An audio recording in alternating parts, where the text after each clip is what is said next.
तारीख आई थी 2014 में, आपने नेशनलिज्म को भी तोड़ दिया। मेरे अजीज दोस्तों और बुजुर्गों, हद तो यह हो गई कि एक मोहतरमा को हमारा हाईएस्ट सिविलियन अवार्ड दिया गया। वो मोहतरमा टीवी के इंटरव्यू में कहती हैं कि देश को आजादी 2014 में मिली, 2014 में मिली। मैंने थालियां मारने के लिए नहीं, सोचने बता रहा हूं। देखो आप, अगर वो बात मुसलमान कहता तो अब तक उस पर यूएपीए लग जाता। अगर वो बात मुसलमान कहता तो यूएपीए लग जाता। उसको जेल में डालने से पहले पुलिस स्टेशन में ले जाकर उसके घुटने के बाजू हजरत पुलिस एक छोटी सी गोली मारती उसको और बोलते तूने गद्दारी की। मगर वो रानी है, आप महाराजा हैं, कोई कुछ नहीं करता। वो क्वीन है और आप कोई किंग है, आप कुछ नहीं करते। क्यों नहीं करते? अगर हमारे मुंह से अगर गलती से भी निकल जाता, किसी ने इंडिया पाकिस्तान के मैच में कुछ लिख दिया गलती से, तो बाबा ने कहा गद्दारी का इल्जाम लगा के जेल में भिजा दिया जाएगा। बोलो बाबा। मैं उत्तर प्रदेश के मुख्यमंत्री से पूछ रहा हूं, मैं देश के प्रधानमंत्री नरेंद्र मोदी से पूछ रहा हूं, क्या देश 47 में आजाद हुआ या 2014 में आजाद हुआ? बताओ। और अगर यह गलत है तो क्या देश के प्रधानमंत्री और उत्तर प्रदेश के मुख्यमंत्री गद्दारी का इल्जाम लगाएंगे सेडेशन का? क्या सेडेशन सिर्फ मुसलमानों के लिए? क्या सेडेशन सिर्फ नौजवान तालिब इल्म और तुलबा के लिए? क्या सेडेशन किसके लिए फिर? और फिर इससे बढ़कर बात यह कि यह संविधान के खिलाफ है। कैसे खिलाफ है? भारत के संविधान में एक फंडामेंटल राइट्स है, हुकूक है और एक ड्यूटीज है। नरेंद्र मोदी बार बार बोलते हैं ड्यूटीज, अपना ड्यूटी निभाओ। नरेंद्र मोदी जी, पार्लियामेंट में बल्कि संविधान में लिखा है कि इस बात को हमको तालीम दी जा रही है संविधान के जरिए कि हर भारत के रहने वाले के लिए, नागरिक के लिए जरूरी है कि वो मुजाहिदीन आजादी की इज्जत करें। डायरेक्टिव प्रिंसिपल्स में लिखा गया। बताओ तुम क्यों खामोश हो? खाली एक बयान आ गया बीजेपी से कि इस बयान से हम नहीं मानते। नहीं मानते तो फिर हम जब बोलते हैं तो हम पर मुकदमा क्यों? हमको भी कहो कि तुम्हारी बात को नहीं मानते, मगर तुम जो चाहे मन गढ़ंत बातें अनाप शनाप बकते रहोगे। अगर हम इजहार ख्याल करेंगे, हमारी राय तुमसे मुख्तलिफ होगी, तुमको पसंद नहीं आएगी तो जेल मेरा मुकद्दर या गोली मेरा मुकद्दर बना दिया जाता है। ये कौन सा इंसाफ है? कल हम सुन रहे थे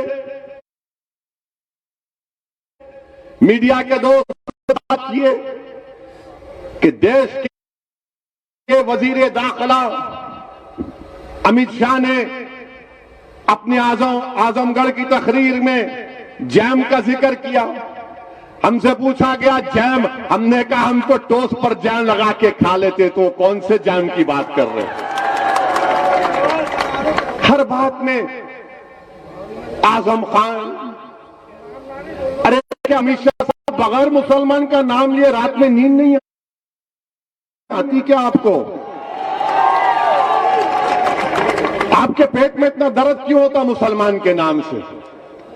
आप तो भारत के होम मिनिस्टर है ना कि जैम में लगा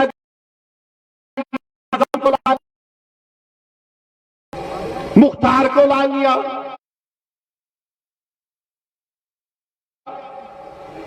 जिना के बारे में हमको क्या बोलना, हमको ताल्लुक ही नहीं। मगर हमारे से ज्यादा ये लोग बोलते जिना, हम नहीं बोलते। मुसलमान जिना नहीं बोलता कभी, मगर ये लोग बोलते, जिसमें सब शामिल है। आप बताइए कि देश के होम मिनिस्टर हैं और नाम ले रहे हैं किसका? हैदराबाद को भी आए थे, हैदराबाद को भी आकर बहुत हमारे बारे में तस्करा किया। हर जगह हैदराबाद जब कभी आते अमित शाह या तेलंगाना आते बोले ओवैसी ये ओवैसी ये। हमने कहा हाँ, पूरे भारत के अगर कोई लैला है तो उसका नाम असदुद्दीन ओवैसी। ये सब मेरे मजनू हैं। इनको सुकून नहीं मिलता ना, इनको सुनिए सुनिए, इनको सुकून नहीं मिलता। नाम लेना चाहिए मुसलमान का, नाम लेना चाहिए। अरे शिबली के नाम लेना था आजमगढ़ में, हजरत शिबली का नाम लेना था आजमगढ़ में, क्यों नहीं लिए? उन्होंने भी तो बहुत काम किया ना, तारीख बनाई इस मुल्क की, मगर इनको शिबली याद नहीं आया, इनको आजम याद आ गए। इनको कैफे आजमी याद नहीं आया, इनको मुख्तार याद आ गया।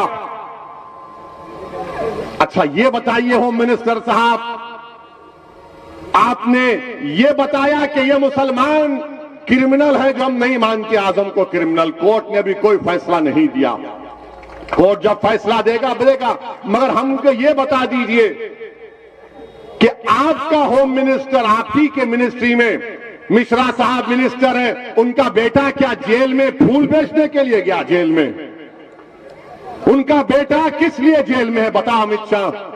उनका बेटा जेल में इसलिए है क्योंकि उसने 4 किसानों को अपनी गाड़ी से रौंद दिया, अपनी राइफल से गोली चलाकर उनका कत्ल किया, और आप उसको अपना मंत्री बनाकर अपने बगल में बिठाकर लखनऊ में कहते हैं कि मैंने टेलीस्कोप से दूर दूर तक देखा, क्रिमिनल उत्तर प्रदेश नजर नहीं आया।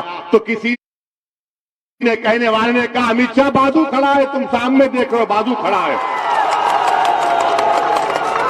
आप बताइए ये बीजेपी का मामला, पेट्रोल की कीमत आसमान को छू गई तो देश की जनता गरीबों की आंखों में धूल झोंकने के लिए थोड़े से पैसे कम कर दिए, 10 रुपये 20 रुपये। जब आप 20 रुपये कम कर सकते हैं तो आप 40-50 रुपये भी कम कर सकते हैं, क्यों नहीं करना चाह रहे आप? गरीबों का वोट लेंगे और गरीबों का खून भी चूसेंगे, और महंगाई गरीबों को मार रही है। गरीब परेशान है, मगर ये लोग क्या कहते हैं? Jam jam. अरे खाने को खाना नहीं है, तुम कौन से जैम की बात कर रहे हो? मेरे अजीज दोस्तों और बुजुर्गों, ये बीजेपी का, और फिर हर तरफ से आप देख रहे हैं कि यहां पर अलीगढ़ मशहूर है, ब्रास के स्टैचूज बनते हैं, ताले बनते हैं, मगर क्या ये बात सच नहीं है कि नोटबंदी ने